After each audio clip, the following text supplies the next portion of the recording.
आज का मुद्दा में आप सभी का स्वागत है। मैं हूं आदित्य नामदेव।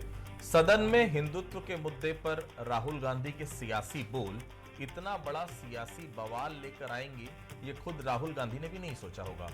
भाजपा की पॉलिटिक्स का एक एंगल ये भी कह रहा है कि हिंदुत्व के मुद्दे पर आक्रामकता के साथ न सिर्फ सदन में बल्कि सदन के बाहर भी हमला बोला जाए। लिहाजा छत्तीसगढ़ में भी इसका बड़ा राजनीतिक असर देखने को मिल रहा है। चलिए पहले एक रिपोर्ट देखते हैं, उसके बाद इस परिचर्चा को हम आगे बढ़ाएंगे।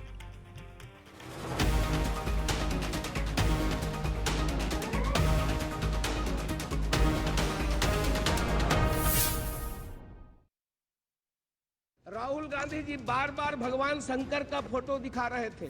आपके पूर्व मुख्यमंत्री का जो निपटा दिए छत्तीसगढ़ को, वो महादेव जी के नाम से सट्टा चला रहे थे।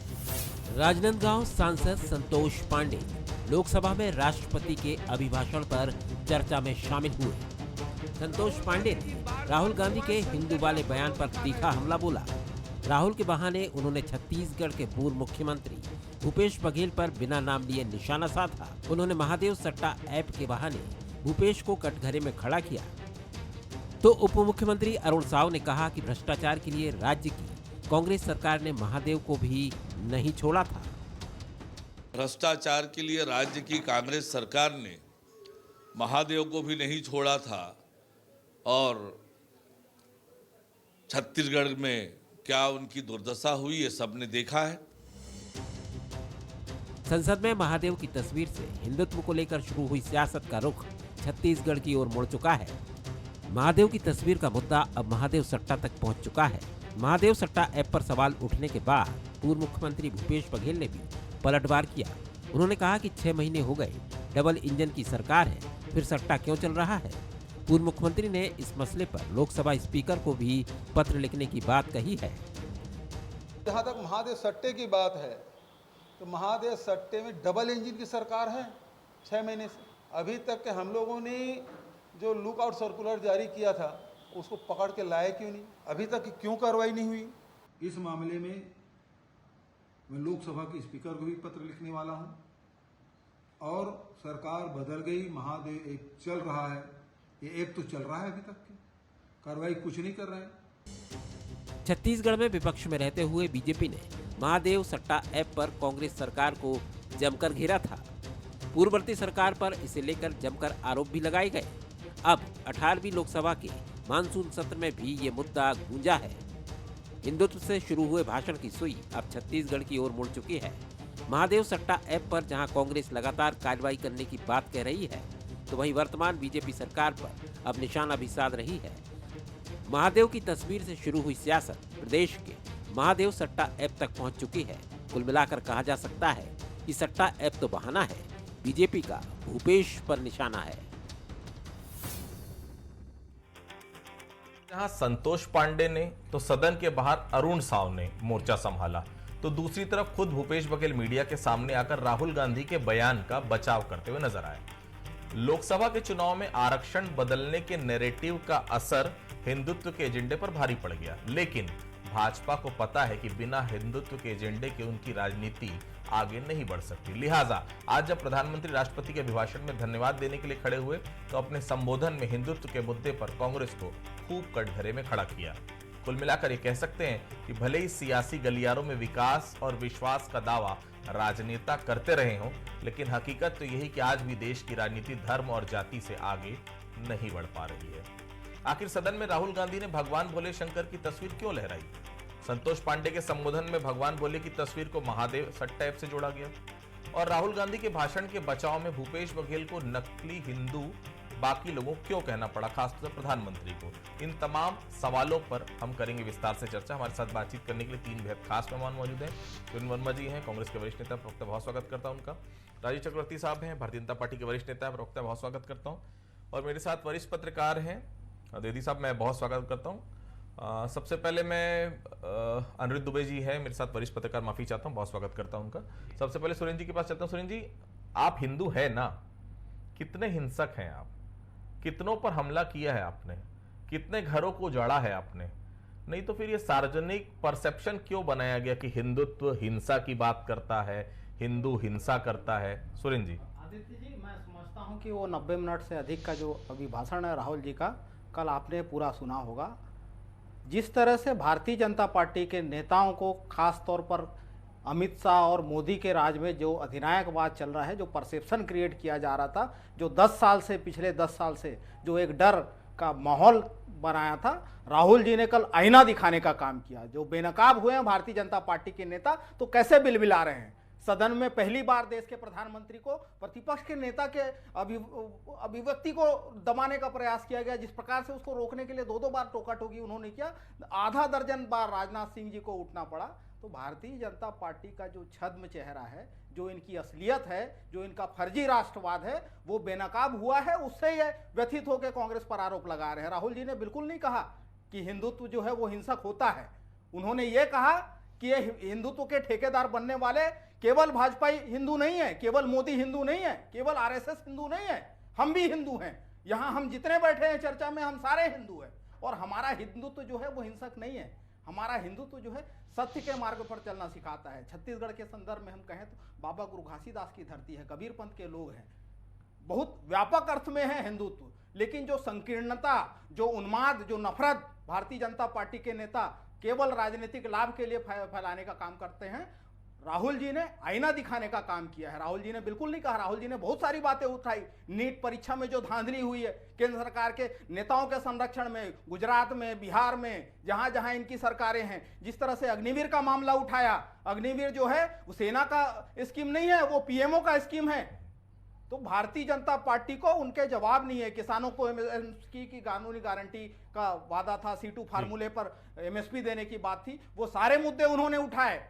तो भारतीय जनता पार्टी को पीड़ा इसलिए हो रही है कि जिसके ठेकेदार बनते रहे उसको बेनकाब किया राहुल जी ने। और निश्चित तौर पर हर सनातनी राहुल जी के उस वक्तव्य का समर्थन करता है। एक सनातनी होने के नाते, हिंदू होने के नाते मुझे गर्व है, राहुल जी ने बेनकाब किया है इन सांप्रदायिक स्लीपर सेलों को। जिस तरह से उन्माद फैलाया, जिस तरह से संतोष पांडे जी, वो तो संविधान की शपथ लिए हैं। कवर्धा में क्या था चरित्र उनका?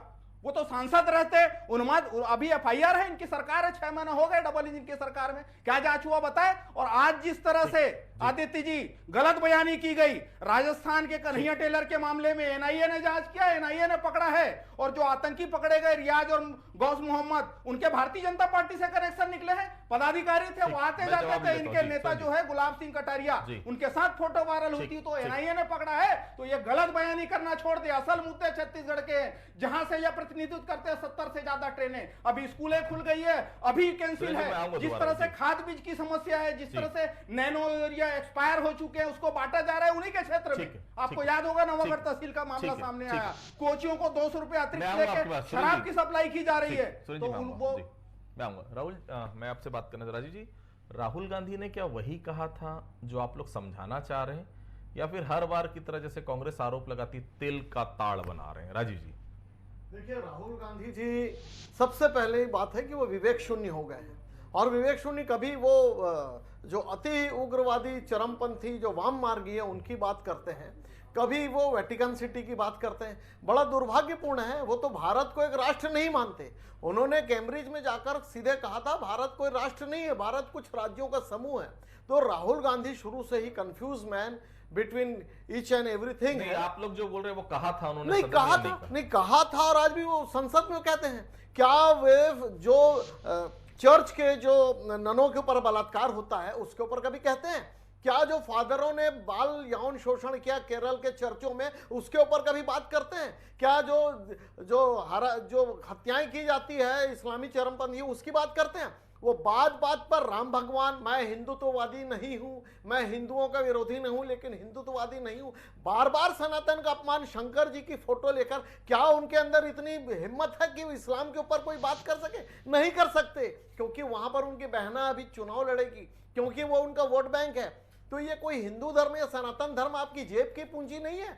जब चाहे फोटो दिखाएं, अपमान करें और कहें कि हिंदुत्ववादी ये करते हैं, वो करते हैं, उन्माद फैलाते हैं। अरे इतनी आपके अंदर गैरत है, इतनी अगर आपके अंदर विवेक है तो सबकी समीक्षा करके दिखाइए। लेकिन ये उनका चरित्र हो चुका है कि बार बार सनातन का अपमान करके वो जो वोट बैंक जो कांग्रेस का खिसक चुका है समाजवादी पार्टी में, तृणमूल कांग्रेस में या अन्य दलों में, वो उस वोट बैंक को लाने के लिए बार बार हिंदू धर्म का अपमान करते हैं। और ये सिद्ध हो गया उनके अभिभाषण में। ठीक है दुबे साहब, जो इस पूरे मुद्दे को लेकर राजनीति गरमा रही है, ऐसा नहीं लगता हम फिर से 90 के दशक में चले गए? हिंदू जाति जब हम ये बोल रहे हैं और कहीं ना कहीं नजर भी आ रहा है कि तीसरे सबसे बड़े सुपर पावर बनने की दिशा में भारत आगे बढ़ रहा है, फिर राहुल गांधी हिंदुत्व पर क्यों आए सदन में?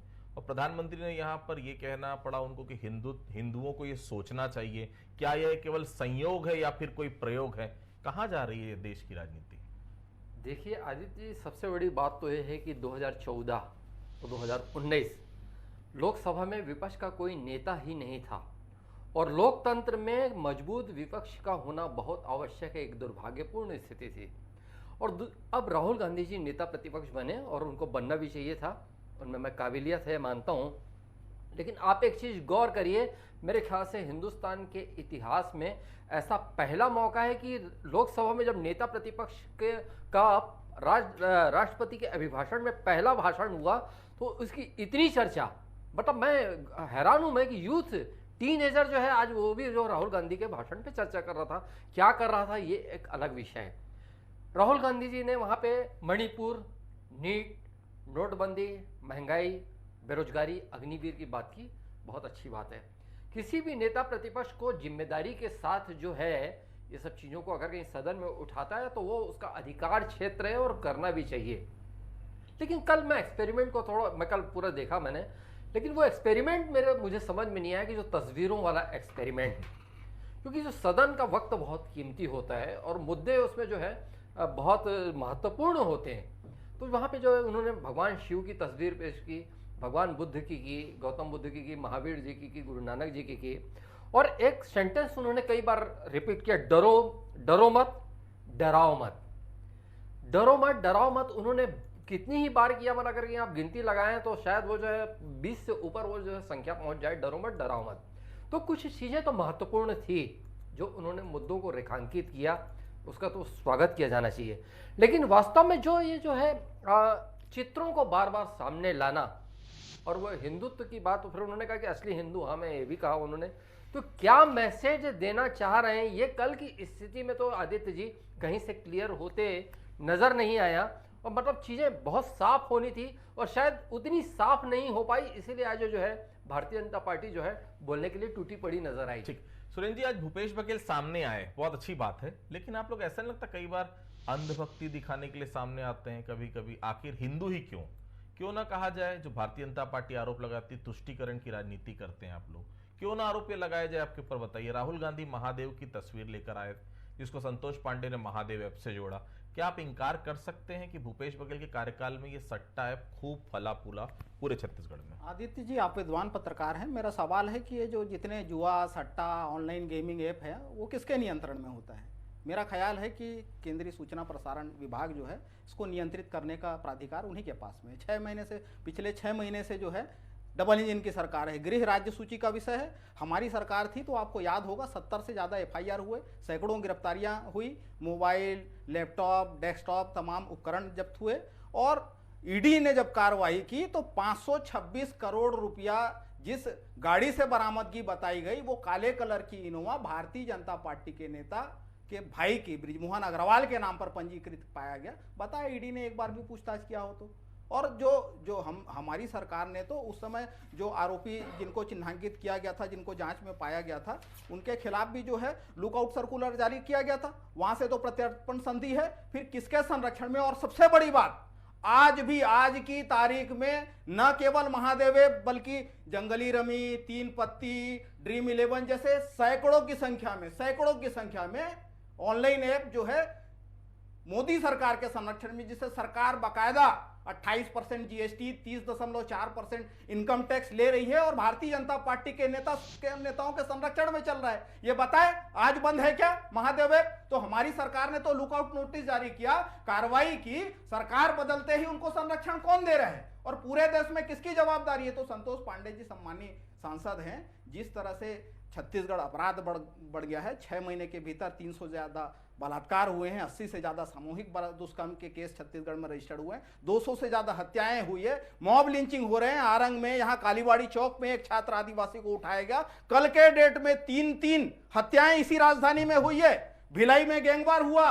तो ये जंगल राज जो बना है वो सबसे पीड़ादायक है। छत्तीसगढ़ आम छत्तीसगढ़िया का अधिकार है भय मुक्त वातावरण, जिसको देने में जो है ये सरकार पूरी तरह से नाकाम रही है। और आम जनता ये चाहती है कि भारतीय जनता पार्टी के नेता लूट खसोट भ्रष्टाचार और ये सब से बाज आए। नशे का जो कारोबार बढ़ा है, एक नियम तो बना है, एक व्यक्ति को एक बोतल से ज्यादा शराब नहीं मिल सकती। वो वीडियो आपने भी देखा होगा सोशल मीडिया में, उन्हीं के क्षेत्र में राजनांदगांव और मुंगेली का वीडियो अभी पिछले हफ्ते वायरल हुआ था। 200 रुपया पर पेटी अतिरिक्त लेके कोशियों को दिलवा रहे हैं। तो इसीलिए ये आबकारी नियम में 3-3 बार चेंज किया, 3 महीने के भीतर, 6 महीने के भीतर। जी बघेल जी ने कह दिया है कि प्रधानमंत्री नकली हिंदू है। अयोध्या की प्राण प्रतिष्ठा जो हुई थी भगवान राम की, उसमें पत्नी को साथ लेकर क्यों नहीं बैठे? मां के निधन पर मुंडन क्यों नहीं करवाए? किस स्तर पर राजनीति शुरू हो गई है? असली नकली हिंदू पुष्टि कौन करेगा? राजीव जी, कौन करेगा पुष्टि? देखिए, आपने सही कहा कि भारत को तीसरी सबसे बड़ी अर्थव्यवस्था के रूप में आगे बढ़ना है, लेकिन दुर्भाग्य यह है कि जब देश में संकट होता है तो यही आरएसएस और भारतीय जनता पार्टी देश में किसी की भी सरकार हो कंधे से कंधा मिलाकर चलती है। लेकिन राहुल गांधी और उनके सहयोगियों को एकमात्र उद्देश्य है कि सरकार को रोकना, इस सरकार को जबरदस्ती के फालतू के आरोपों में शिव भगवान को लेकर आना, हिंदू धर्म के खिलाफ कांग्रेस पार्टी कमर कस ली है। और भूपेश बघेल जी किसी व्यक्ति के निजी जीवन के ऊपर, प्रधानमंत्री के ऊपर आरोप लगाते हैं, छिद्रान्वेष करते हैं। ये कांग्रेस की राजनीति है। किसी भी प्रकार से सरकार को घेरो। अगर हमने, मुझे याद है अटल जी ने परमाणु परीक्षण किया था, सोनिया गांधी जी तिलमिला गई थी सदन में और उन्होंने कहा था कि आप विश्व की नजर में बॉयकॉट हो गए हैं, आपको क्या आवश्यकता थी? अटल जी ने कहा था आप अपनी सांस को याद करिए, उन्होंने भी किया था और उसी स्थल पर किया था। तो ये कांग्रेस का आज चरित्र हो गया है कि किसी भी प्रकार से देश की एकता को तोड़ना, देश को विखंडित करना, तुम ओबीसी हो, अति ओबीसी क्यों नहीं हो, इस प्रकार की बातें कहना और शिव भक्त की प्रमाण देना। अब भूपेश बघेल जी सर्टिफिकेट पात्र हैं हिंदुत्व की, तो इससे बड़ा दुर्भाग्यपूर्ण कोई बात नहीं है। राहुल गांधी जी कहते हैं एमएसपी हुआ ही नहीं आज तक। इतना सदन में पता नहीं क्या कहकर आते हैं, एमएसपी हुआ ही नहीं। किसानों का ऊपर अत्याचार चल रहा है, व्यापारियों के ऊपर अत्याचार चल रहे हैं। उन्हें अगर उनकी सत्ता नहीं है, ये जो सामंतवादी सोच है कांग्रेस पार्टी की, अगर देश में कांग्रेस का राज रहेगा तो दूध की नदियां बह रही और हरियाली है। और अगर कांग्रेस का राज नहीं है तो जातियों में टूट फूट करना, धर्म के नाम पर लड़वा देना, 84 में सिखों की नरसंहार करने वाली कांग्रेस पार्टी आज उपदेश दे रही है। तो देश के साथ चलना होगा कांग्रेस पार्टी को। तो भाई साहब, जो हिंदू के मुद्दे पर लड़ाई शुरू हुई है, ये मैं इसलिए पूछ रहा हूं क्योंकि आने वाले समय में कई जगह चुनाव होने हैं। झारखंड में आपको याद होगा, वहां के जो प्रदेश अध्यक्ष है भारतीय जनता पार्टी के, मरांडी जी ने बोला है कि आदिवासियों की संख्या कम हो रही है, मुस्लिमों की संख्या लगातार बढ़ रही है। यही सब कारण तो नहीं आने वाले जो विधानसभा चुनाव है कई राज्यों में? देखिए, जो हिंदुत्व के मुद्दे की जो लड़ाई की जो बात कर रहे हैं आप, तो ये चीज़ें तो 91-92 में सुलगनी शुरू हो गई थी राम जन्मभूमि के मुद्दे के साथ, जो बढ़ते बढ़ते आज जो है विशाल रूप में सामने है। हिंदुत्व शब्द कोई आपत्तिजनक नहीं है, न खटकने वाली बात है, न खलने वाली बात है। लेकिन जहाँ तक कि मरांडी जी ने जो कहा कि आदिवासियों की संख्या कम होती जा रही है, देखिए विरोधाभास।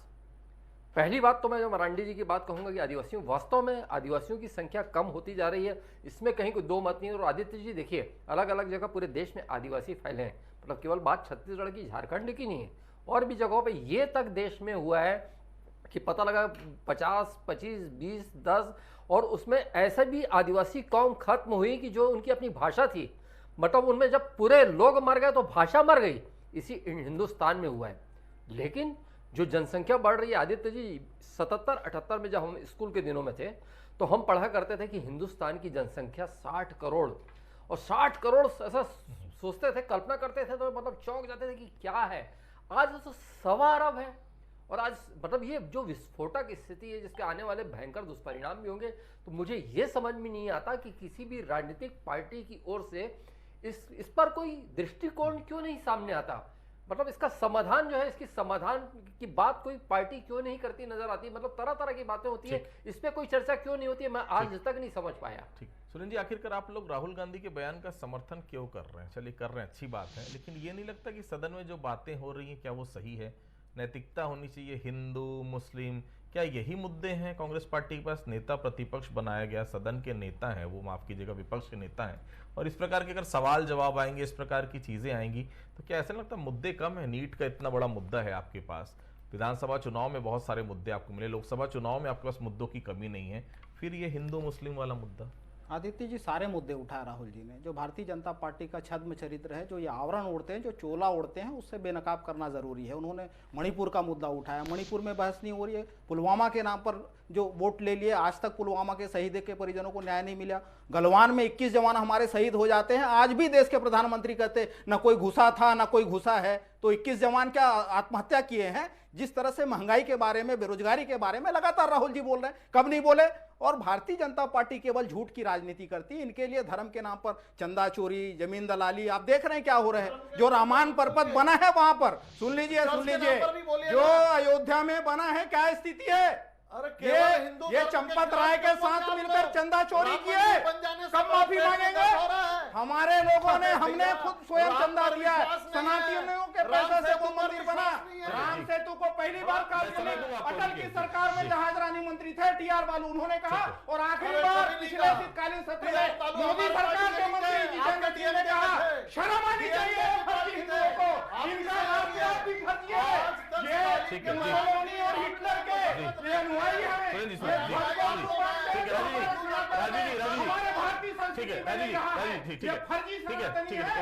फर्जी हिंदू हैं। ठीक है राजीव जी, अरुण साहब ने जो प्रेस कॉन्फ्रेंस ली और जो संतोष पांडे ने सदन के अंदर कही बातें, ये सब अलग अलग चीजें, लेकिन फिर पूरे देश भर में अगर मैं बात करूं, सदन के अंदर बात हो गई थी, साहू जी आ गए बाहर, फिर पूरे देश में प्रदर्शन आप लोगों ने करवाया, इसलिए हमलावर तो नहीं है कि आप लोग को लगता है हिंदुत्व की राजनीति आपको करनी है, इसके अलावा कुछ होता नहीं। और सबसे बड़ी बात है, सदन के अंदर, सदन के बाहर अब महादेव सट्टा ऐप पर आप लोग बोलते जाते हैं, करते कुछ नहीं। 6 महीने हो गए सरकार को, चाहते तो सब कुछ अभी तक खत्म हो जाता, अभी भी महादेव सट्टा की बात कर रहे हैं आप लोग। सरकार आपकी राज्य में।